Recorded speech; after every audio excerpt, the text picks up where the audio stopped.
Now, if you want to install Python, there are multiple ways to install it.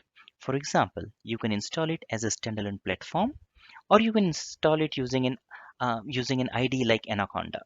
The beauty of installing it with Anaconda is that you get to have a lot of other super useful tools like Jupyter Notebooks, Spider, RStudio, just to name a few. So personally, I'll recommend to install it through Anaconda, and that is what I'll show in this video as well. It is one of the most popular data science and uh, platform, and you can simply go to anaconda.com distribution and get the latest version of Python from there.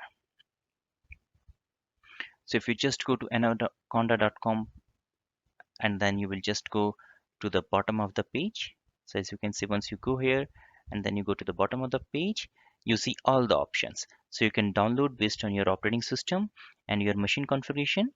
So I have downloaded Python 3.7, which is a 64 graphic installer for Windows.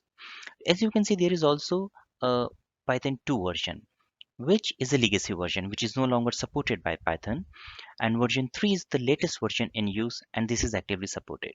So if you're new to Python and there is no need to maintain the legacy code in Python 3, then I would recommend you to start using Python version 3 directly.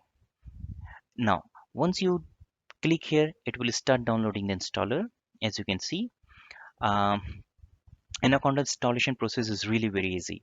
Just keep clicking on next and then just keep on accepting it in the installation wizard.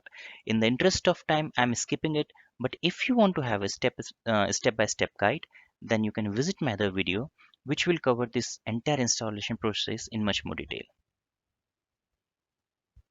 So you can find it in my YouTube channel. I'll paste the link separately.